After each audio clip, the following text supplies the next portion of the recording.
Hello student, I am biology expert for NEET UG category. आज की class में हम डिस्कस करेंगे बायोलॉजी की 11th क्लास की NEET UG 11th class and NEET UG category के पॉइंट ऑफ व्यू से, एग्जाम के पॉइंट ऑफ व्यू से जो कि हमें डिस्कस करना है। तो चैप्टर नाम है हमारा, चैप्टर नंबर 16 है, जो कि ह्यूमन फिजियोलॉजी का पहला पार्ट है। क्या है? पहला ह्यूमन फिजियोलॉजी का पहला पार्ट है, जो कि चैप्टर नेम है digestion and absorption. Digestion and absorption. अब देखिए, डाइजेशन एंड एब्जॉर्प्शन में हम क्या डिस्कस करेंगे। डाइजेशन एंड एब्जॉर्प्शन की बात करें तो जिसका पार्ट 1 है, लेक्चर 1 है, इंट्रोडक्शन करना है और कुछ एलिमेंट्री कैनाल के बारे में जानना है, एलिमेंट्री कैनाल के कुछ पार्ट के बारे में जानना है। और जो कि अब हम बात कर रहे हैं कि पिछले 3 महीनों से हम कहाँ थे। 3 महीने से हम तैयारी में, किसी एग्ज़ाम की तैयारी में लगे हुए थे, इसीलिए आपको इस चैनल पर वीडियो प्रोवाइड नहीं कराया। इसीलिए आप लोगों से माफ़ी चाहता हूँ कि अब हम आ गए। अब इस बार ऐसा है कि जब तक आप लोगों का सिलेबस कंप्लीट नहीं हो जाए तब तक यहाँ से हम हिलेंगे नहीं। तो ज़रूरी ऐलान ये है कि मेरा स्वागत नहीं करोगे हमारा, तो स्वागत करो, क्योंकि इस बार मैं अगर आया हूँ तो आपको मेडिकल कॉलेज तक छोड़कर जाऊँगा, नहीं तो हम भी अपना मुट्ठी बांध लेते हैं कि दोबारा आपको शिकायत का मौका नहीं दिया जाए। तो so we are my name is, जो बच्चे मुझे नहीं जानते हैं, पहली बार ही देख रहे हैं, माय नेम इज़ मोहम्मद रहीम, जो कि टोटल 2 ईयर से एक्सपीरियंस हो गया। 2 ईयर से एक्सपीरियंस ऑफलाइन एंड 1 ईयर से ऑनलाइन एक्सपीरियंस। तो 1 साल से मैं आप लोगों को इसी चैनल पर गाइड कर रहा हूँ, इसी प्लेटफॉर्म पर पढ़ा हूँ और आप लोगों को गाइड कर रहा हूँ। लेकिन उससे पहले मैं ऑफलाइन कोचिंग में पढ़ा करता था, लेकिन अभी भी चल रहा है वो कोचिंग। तो चलो ज़्यादा बातें ना करते हुए मैं अभी इस क्लास को स्टार्ट कर दिए देता हूँ। So we are going to start digestion and absorption. Digestion and absorption में हमें आज पढ़ना है इसका इंट्रोडक्शन।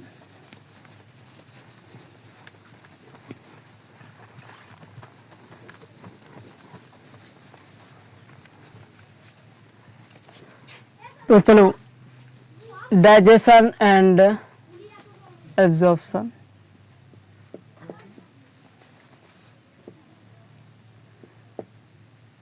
डाइजेशन एंड एब्जॉर्प्शन, ये क्या है हमारा चैप्टर नेम है। क्या है? चैप्टर नेम है डाइजेशन एंड एब्जॉर्प्शन। तो डाइजेशन एंड एब्जॉर्प्शन में क्या डिस्कस करना है। डाइजेशन यानी कि कुछ हम लोगों ने फूड खाया। क्या खाया? यानी कि यहाँ जो सारे लोग इस धरती पर आए हैं वो सोने के लिए तो नहीं आए। तुम भी सोने के लिए तो नहीं आए हो। तो किस लिए आए हो मैं बता दूं। तुम इस धरती पर अपना कर्म करने, सब लोग अपना कर्म करने के लिए इस धरती पर आए। किसी का कर्म है पढ़ाना, किसी का कर्म है पढ़ना, किसी का कर्म है they are selling something, they are cooking something. तो सबका अपना अपना अलग कार्य है, और भी अलग बहुत सारे कार्य हैं। उतना तो मैं मतलब नंबरिंग नहीं बना सकता हूँ। तो चलो ज़्यादा बातें ना करते हुए बस इम्पोर्टेंट जो है वो बता दिया। तो डाइजेशन क्या है? डाइजेशन यानी कि अपना कर्म करने के लिए हमें किसकी रिक्वायरमेंट है? किसकी? अपना कर्म करने के लिए हमें रिक्वायरमेंट है दैट नीड एनर्जी। किसकी? एनर्जी की रिक्वायरमेंट है। अब देखिए एनर्जी कहाँ से आता है। एनर्जी जब आप फूड अपने अंदर, that we eat enter food into the body, यानी कि अपने अंदर जब फूड को लेते हैं, फूड खाते हैं, तब आपको क्या आता है? एनर्जी आता है। तो that we eat food, that we eat, हम क्या खाते हैं? फूड खाते हैं, तब हमको क्या आता है? एनर्जी आता है। तो फूड में सबसे मेजर पार्ट यानी कि सबसे ज़्यादा हम क्या खाते हैं, में भी आपके प्लेट में क्या होगा, रोटी होगी, चावल होगी, और क्या हो सकता है, रोटी होगी, चावल होगी, दाल होगी, राजमा होगे, छोले होगी, फैट्स बटर्स होंगे, घी होंगे, और कुछ यानी कि स्वस्थ रहेंगे, सैलेड होंगे, और कुछ फ्रूट्स भी होंगे, और साथ ही साथ वाटर। तो चलो, जो आपके डाइट का मेजर पार्ट बनाता है उसको हम बोलते हैं macronutrients, that is called as macronutrients, that is called as macronutrients, जो कि आपके डाइट का मेजर पार्ट है। वो क्या है, वो क्या कहलाता है, मैक्रोन्यूट्रिएंट्स। मैक्रोन्यूट्रिएंट्स में भी आपके यानी कि आपके प्लेट में कौन कौन सा खाना है, जैसे कि आपके प्लेट में रोटी है, चावल है, तो उसमें क्या प्रेजेंट होता है, कार्बोहाइड्रेट। तो तुमने क्या खाया, कार्बोहाइड्रेट खाया।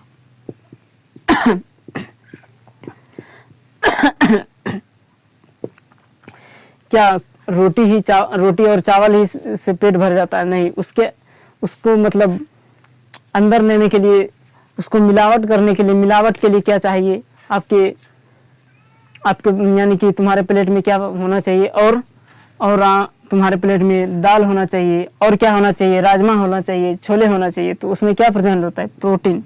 और हमने क्या खाया, प्रोटीन, कुछ क्या खाया, प्रोटीन्स।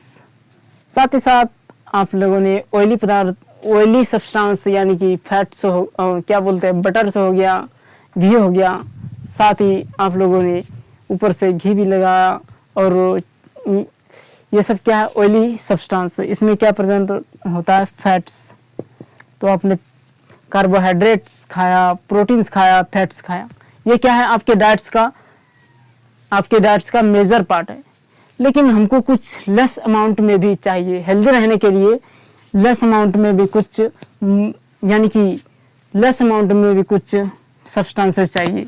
क्या चाहिए, दैट इज कॉल्ड एज, जो हमारे लेस अमाउंट में जो प्रेजेंट होता है फूड में, जो केमिकल, उसको हम बोलते हैं micro, that is called as micronutrients. Micronutrients, micronutrients. अब देखिए, माइक्रोन्यूट्रिएंट्स जो है, माइक्रोन्यूट्रिएंट्स जो है, माइक्रोन्यूट्रिएंट्स जो है, उसमें हमने क्या खाया, विटामिन्स खाया, यानी कि कुछ स्वस्थ रहने के लिए क्या खाए, सैलेड खाए। सैलेड्स में क्या प्रेजेंट है, विटामिन्स। कुछ फ्रूट्स खाया, फ्रूट्स में क्या हेल्दी रहने के लिए, फ्रूट्स में क्या प्रेजेंट होता है, मिनरल्स। और साथ ही आपके बॉडी में मेटाबॉलिक रिएक्शंस के लिए आपने क्या खाया, तुमने क्या खाया, मेटाबॉलिक रिएक्शन के लिए तुमने खाया कुछ, एक मीडियम भी चाहिए, वाटर। क्या चाहिए, वाटर, समझ गए। अब देखिए, वाटर हो गया, विटामिन्स हो गया, मिनरल्स हो गया, सब चीज हो गया। अब ये जो कार्बोहाइड्रेट है, प्रोटीन्स है, फैट्स है, विटामिन्स है, मिनरल्स है, वाटर, ये जो है इस फॉर्म में हमारी बॉडी इसको यूटिलाइज नहीं कर सकती है, यूटिलाइज नहीं करती इसको। इसको तो मैकेनिकली फॉर्म में तोड़ा ही जाता है, साथ ही साथ इसको क्या करता है, केमिकली फॉर्म में भी तोड़ा जाता है। क्या करता है, केमिकली, यानी कि प्रोटीन से अमाइनो एसिड, फैट से फैटी एसिड में तोड़ता है, और सुक्रोज से ग्लूकोज में, फ्रक्टोज से ग्लूकोज में इसको ब्रेक डाउन करता है। तब हमारी बॉडी इसको क्या करती है, एब्जॉर्ब करती है। समझ गए। अब देखिए, डाइजेशन क्या है, तो digestion is a breakdown of complex food,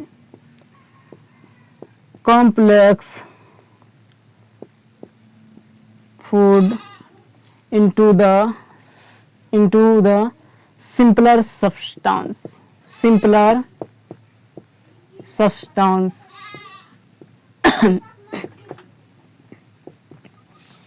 that is called as digestion। किस प्रोसेस को, complex breakdown of complex food into the simpler substances, that is called as digestion. अब देखिए डाइजेशन जो है, डाइजेस्ट करने के लिए हमारे बॉडी में सबसे पहले मेटाबॉलिक प्रोसेस होना जरूरी है। तो मेटाबॉलिक प्रोसेस क्या है? मेटाबॉलिक प्रोसेस की बात करें तो sum total of all chemical reaction in your body, that is called as metabolic reaction. देखिए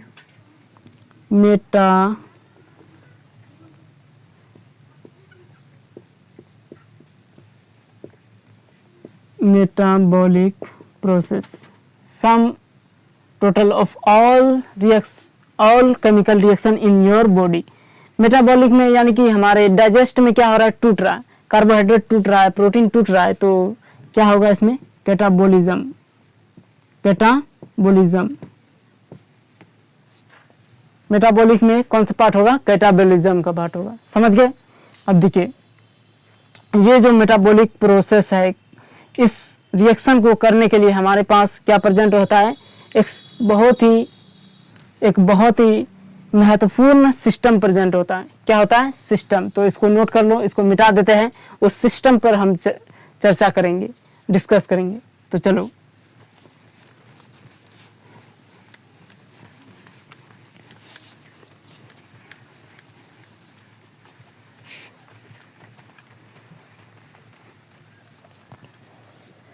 उस सिस्टम का नाम क्या है, digestive system, that is called as digestive system.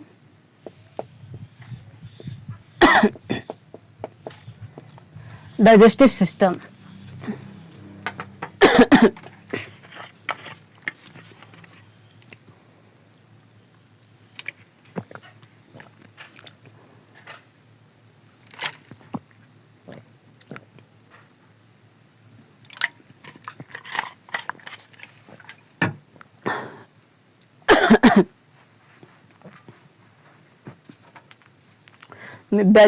System digestive system में सबसे पहले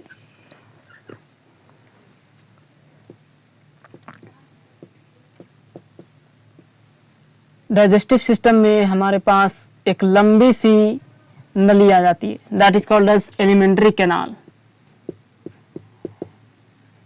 एक लंबी सी tube, alimentary canal. It is also called as GIT, यानी कि gastrointestinal tract. Gastrointestinal tract. अब देखिए डाइजेस्ट करने के लिए एलिमेंट्री कैनाल ही काफी नहीं है, इसको हेल्प करने के लिए कुछ ग्लैंड्स भी चाहिए। उस ग्लैंड्स का नाम क्या है, तो इसको हेल्प करने के लिए ग्लैंड्स है, कुछ एक्सेसरी ग्लैंड्स भी प्रेजेंट है, जिसका नाम क्या है, सैलिवरी ग्लैंड, जो कि क्या करता है, सलाइवा के द्वारा हमारे फूड में सलाइवा मिक्सिंग करके वो उसको भेज देता आगे की तरफ। सैलिवरी ग्लैंड चाहिए। और क्या, लीवर चाहिए, लीवर होता है। और क्या होता है, पेंक्रियाज, जो कि क्या करता है, इसमें हेल्प करता है। इसका एलिमेंट्री कैनाल का ट्यूब का पार्ट नहीं है, लेकिन वो क्या है, वो बाहर से अपना सिक्रीशन छोड़ता है, किसमें, ट्यूब में। समझ गए? अब देखिए सबसे पहले हम एलिमेंट्री कैनाल की बात करेंगे। उस टोटल पूरा का पूरा एलिमेंट्री कैनाल माउथ से लेकर, ये जो आपका एलिमेंट्री कैनाल है, alimentary canal is starting with mouth, और alimentary canal with end with at anus. समझ गए? ये जो एलिमेंट्री कैनाल है वो शुरू कहाँ से होती है, आपके चांद से मुखड़े, माउथ से शुरू होते हैं और आपका एनस पर जाकर एंड हो जाता है। इसका क्या हो जाता है, एंड हो जाता है, दी एंड हो जाता है। तो चलो सबसे पहले हम डिस्कस करेंगे एलिमेंट्री कैनाल के बारे में।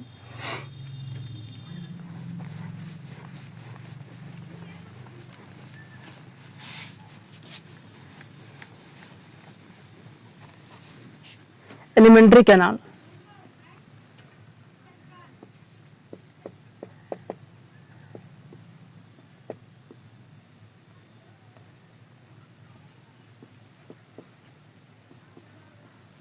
एलिमेंट्री कैनाल, एलिमेंट्री कैनाल में आ जाता है सबसे पहले हमारा क्या क्या बताया मैंने, चांद से मुखड़े माउथ, चांद सा मुखड़ा क्या आ जाता है, माउथ आ जाता है, माउथ।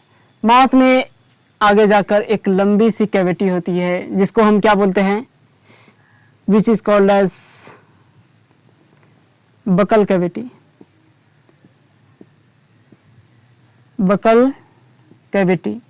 अब देखिए इस बकल कैविटी में क्या प्रेजेंट होता है, बकल कैविटी में आपके फूड को यानी कि कुतरने के लिए, काट छोटे छोटे टुकड़ों में तोड़ने के लिए क्या प्रेजेंट होता है, टूथ होता है, टंग होता है, फ्लोर होता है, रूफ होता है, फ्लोर होता है, समझे। तो बकल कैविटी में फूड का क्या होता है, जैसे आपने यहाँ रोटी आपने खाई छोटे छोटे टुकड़ों में, तो मैकेनिकली फॉर्म में, तो आपके माउथ में क्या हुआ, मैकेनिकल ब्रेकडाउन हुआ, मैकेनिकल ब्रेकडाउन, ब्रेकडाउन। साथ ही साथ क्या हुआ, मैकेनिकल ब्रेकडाउन से कुछ नहीं होगा, यानी कि छोटे छोटे टुकड़ों में तोड़ने से हमारी बॉडी इसको यूटिलाइज नहीं कर पाएगी, नहीं कर पाएगी। इसको यूटिलाइज करने के लिए इसको केमिकली फॉर्म में भी तोड़ा जाता है, जैसे प्रोटीन से अमीनो एसिड में तोड़ता है, फैट से फैटी एसिड में तोड़ता है, और सुक्रोज से ग्लूकोज में तोड़ता है, फ्रक्टोज से ग्लूकोज में तोड़ता है, समझ गए। तो इसको क्या करता है, बायो मैकेनिकल ब्रेकडाउन के साथ साथ बायोकेमिकल ब्रेकडाउन भी होता है इसमें, ब्रेकडाउन, समझ गए। बायो यानी कि लिविंग सिस्टम में क्या हो रहा है, केमिकल टूट रहा है, इतना तो आपको समझ में आ गया होगा। तो चलो ये समझाने के लिए बस था, इसको मिटा देते हैं। बकल कैविटी में सबसे पहले क्या आता है, अब प्यारा सा क्या आता है, लिप्स के बाद टूथ, लिप्स और टूथ के बीच में कुछ खाली स्पेस है, क्या है, आप उसमें उंगली भी घुसा सकते हैं, उंगली घुसाई, तो चलो उसको हम क्या बोलते हैं, उस खाली स्पेस को, that is called as vestibule, vestibule,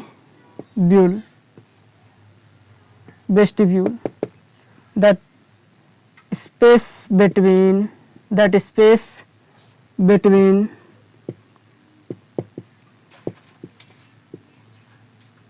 lips and teeth, that is called as क्या बोलेंगे, वेस्टिब्यूल, समझ गए। वेस्टिब्यूल से आगे जाओ और आगे जाओ तो एक एनवायरनमेंट मिलती है, क्या मिलती है, एक बहुत ही बड़ा एनवायरनमेंट, जिसमें एक ऊपर की तरफ क्या है, रूफ है, नीचे की तरफ क्या है, पैलेट है, नीचे की तरफ क्या है, फ्लोर है, सॉरी, ऊपर की तरफ क्या है, रूफ है। तो पहले ऊपर के बारे में समझेंगे, उसके बाद नीचे के बारे में समझेंगे। तो पहले जान लेते हैं ऊपर के बारे में, क्या है, रूफ है, क्या है, रूफ। उस रूफ को हम बायोलॉजिकल टर्म में कहते हैं palate, that is called as palate. Palate यानी कि तालू, हिंदी में इसको क्या बोलते हैं, तालू, समझ गए। पायलट जो है, ये जो पायलट है आगे की तरफ क्या है, ऐसे टंग से टच करके देखो, क्या है, खुरदरी, देयर इज खुरदरी, यानी कि थोड़ा क्या दिखाया, यानी कि समथिंग इज लाइन, क्या ऐसे करके देखते हैं, लाइन बनी हुई, उस लाइन को हम क्या बोलते हैं, that line is called as rugae. देखिए आगे का जो पार्ट है वो क्या है, हार्ड है, लेकिन जो आपका पीछे का पार्ट है वो क्या है, सॉफ्ट है। तो सबसे पहले आगे के पार्ट, आगे यानी कि इंटीरियर, आपका जो पायलट इंटीरियर पार्ट है वो क्या है, उसको हम बोलते हैं hard pilot, hard pilot, hard pilot, जो कि आपका पीछे की साइड में जो पायलट है, अंदर की तरफ जो पायलट है, that is called as soft, वो क्या है, बिल्कुल सॉफ्ट है, that is called as soft palate. Soft palate palate. अब हार्ट पायलट के पास जो ये जो लाइन है खुरदरी खुरदरी सी, that is called as rugae. क्या बोलेंगे इसको? Rugae. Hard palate have rugae. क्या है? उसके पास रूगे है।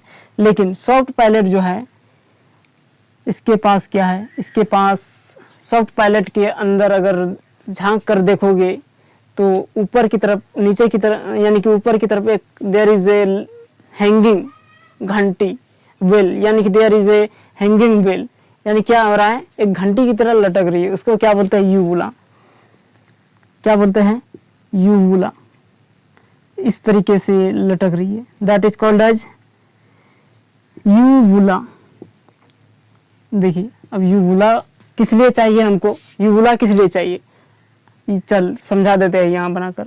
यूवुला हमको किस लिए चाहिए? सबसे पहले ये क्या है आपका? Nasal cavity. ये क्या है? Oral cavity.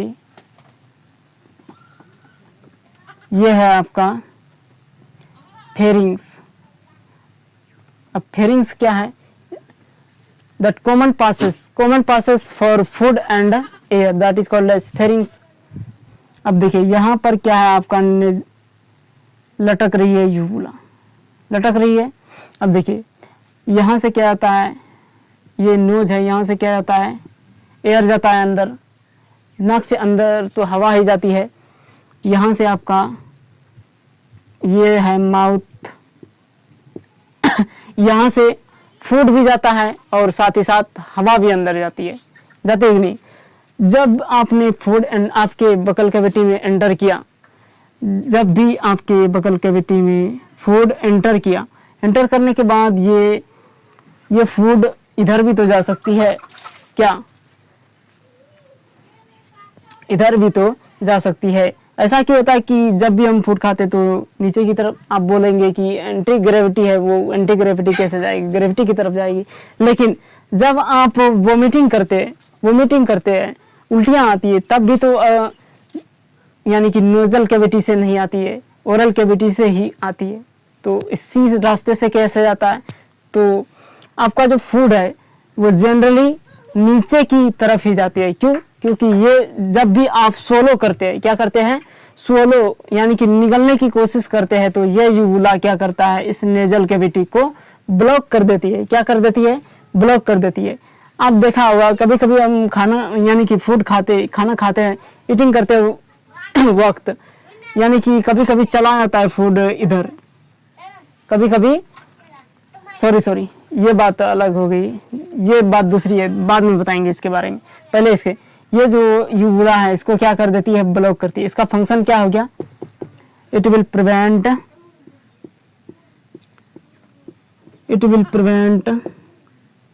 एंट्री ऑफ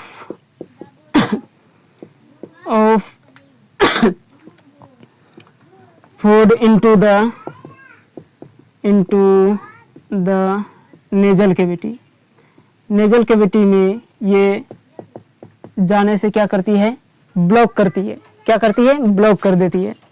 अब इससे आगे आए, रूफ से आगे, रूफ के बाद क्या आता है? चल इतना बात तो आपको समझ में आ गया होगा। इसको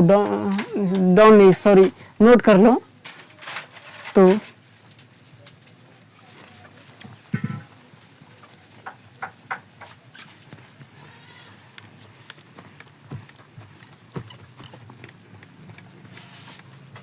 बकल कैविटी में और क्या आता है?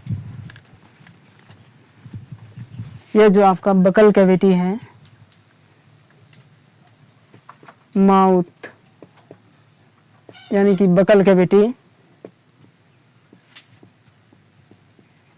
बकल कैविटी में और बात करें तो एक एनवायरनमेंट आती है। क्या आती है?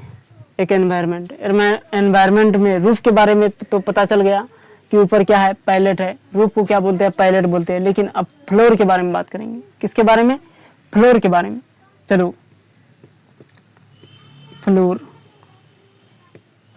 फ्लोर यानी कि मंजिल। फ्लोर को हम क्या बोलते हैं बायोलॉजिकल टर्म में? फ्लोर यानी कि नीचे वाली, नीचे वाला हिस्सा, नीचे वाले हिस्से पर क्या है, टंग है आपका, क्या है, present tongue, that is called as tongue. Tongue, अब टंग जो है it is attached, tongue it is attached via frenulum,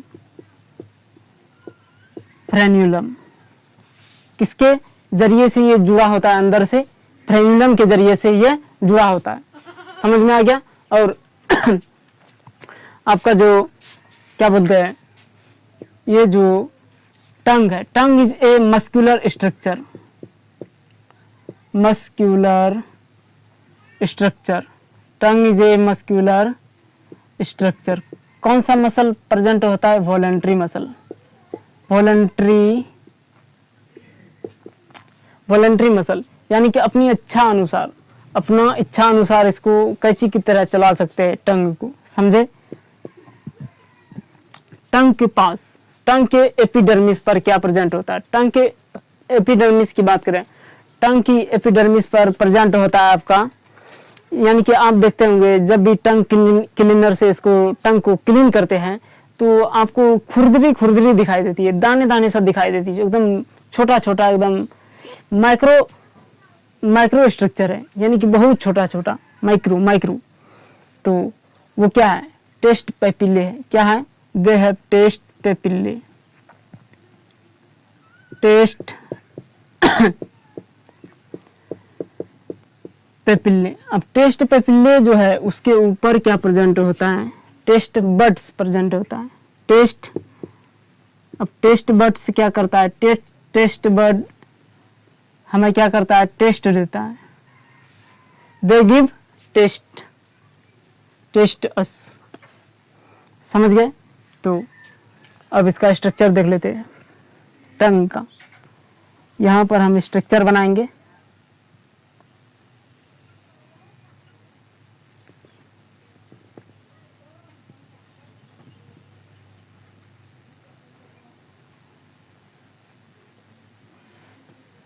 यहाँ पर टंग का स्ट्रक्चर बनाएं। ये टंग को जो दो पार्ट में डिवाइड करती है, इस ये जो डिवाइड करता है, ग्रीन कलर की जो लाइन खींचा है, इसको हम बोलते हैं sulcus terminalis, sulcus terminalis,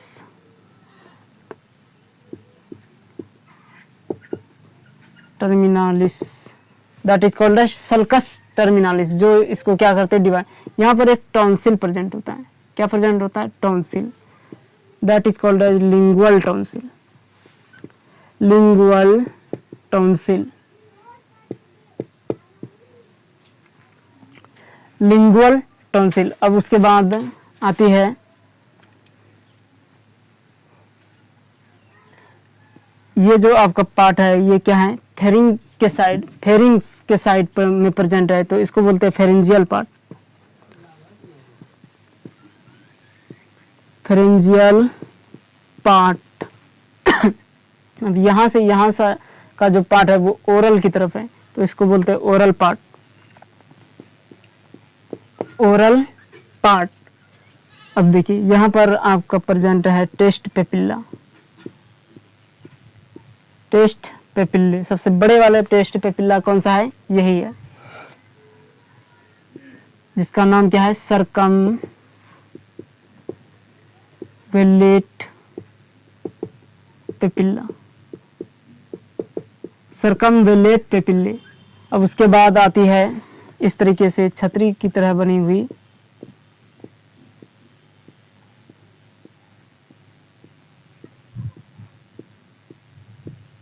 that is called as, fungi की तरह नहीं है, fungiform papillae, fungi form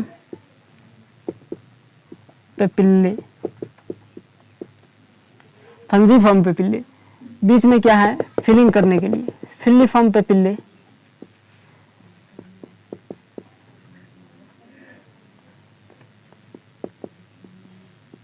filiform papillae, filiform papillae. अब देखिए इसके ऊपर में क्या मैंने बताया कि इसके ऊपर में क्या होता है, टेस्ट बड आपके टिप पर, बिल्कुल टिप पर प्रेजेंट होता है स्वीट टेस्ट बड। एक पेपिल्ले के बारे में बता दें। एक पेपिल्ला आपका है फोलिएट पेपिल्ला, फोलिएट पेपिल्ले। इसके ये जो फोलिएट पेपिल्ला है they are absent in human, they are absent in human, यानी कि ये ह्यूमन में प्रेजेंट नहीं होता। ये किस में प्रेजेंट होता है, डॉग्स में प्रेजेंट होता है। बिल्कुल अब आ जाते हैं यहाँ पर, बिल्कुल टिप पर है आपका स्वीट टेस्ट बड, कौन सा, स्वीट। और उसके बाद है सॉल्टी यानी कि नमकीन खाना, नमकीन टेस्ट बड। उसके बाद है सावर यानी खट्टा टेस्ट बड। उसके बाद बिल्कुल यानी कि ऊपर की साइड सर्कमवेलेट पेपिल्ले पर कौन सा टेस्ट बड है, बिटर यानी कि कड़वा। अब कौन सा ऐसा पेपिल्ला है जिसके पास कोई टेस्ट बड नहीं है, देखिए फिल्लीफॉर्म जो पेपिल्ला है इसके पास no, they have no taste bud, no taste bud. Filiform papillae के पास कोई भी टेस्ट बड नहीं है। अब देखिए और इसके बारे में सब चीज जान गया। एक बात बाकी रहेगी इसमें कि चिल्ली जो मिर्ची होता है उसके लिए, तो चलो इसको नोट कर लो। उसके बाद अगले पेज पर जगह नहीं बचा है इसकी, इसलिए अगले पेज पर इसको लेकर चलते हैं। इसको नहीं लेकर चल जाएंगे, बस थोड़ा सा पार्ट बचा हुआ है उसको हम नोट्स कराएंगे। तो चलो इसको नोट्स कर लो।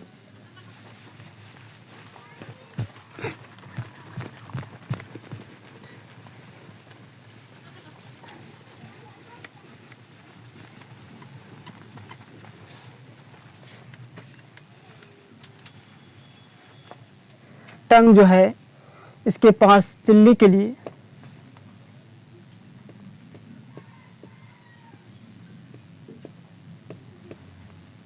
टंग जो है ये क्या है, it is attached via frenulum, यही लिखा था फ्रेन्यूलम। उसके बाद इट इज मस्कुलर स्ट्रक्चर। चलो इसको नहीं लिखते हैं, ये तो जाने गए कि टंग के बारे में ही बात कर रहे हैं अभी। इसके बारे में, टंग के बारे में देखिए, टंग में जो चिल्ली के लिए नो टेस्ट बड,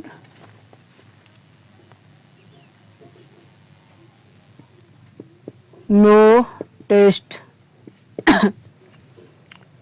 टेस्ट बड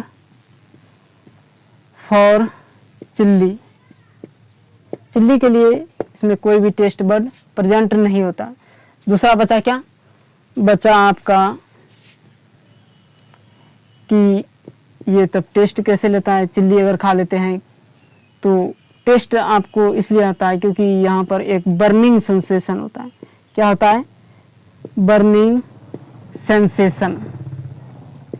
बर्निंग सेंसेशन की वजह से या तीखी खाने पर क्या पता चल जाता है कि हमने तीखी चिल्ली खाई, समझ गया। अब बचा क्या, बचा function, function of tongue, function of tongue. Function की बात करें तो फंक्शन है it help in speech, speech में हेल्प करती है। और क्या फंक्शन है, इट हेल्प इन डिग्लूटिशन, डेग्लूटिशन, डेग्लूटिशन। डेग्लूटिशन क्या है, डेग्लूटिशन एक यानी कि स्वॉलोविंग में हेल्प करती है। और एक है, और क्या करती है, मिक्सिंग ऑफ फूड, फूड को मिक्सिंग करने में हेल्प करती है, mixing of food, it help in mixing of food. और क्या करता है, टेस्ट, दे गिव्स टेस्ट, ये हमें क्या देती है, टेस्ट देती है। तो यहीं पर हम इस चैप्टर का इस लेक्चर को समाप्त करेंगे। आगे की पार्ट यानी कि एलिमेंट्री कैनाल का आगे की पार्ट कल की क्लास में हम टूथ के बारे में डिस्कस करेंगे। तो मिलते हैं अगली क्लास में। So we are done this session. तो मैं बता देना चाहता हूँ कि इस बार निकल चुका हूँ मंजिल के लिए। तो so we are done this session.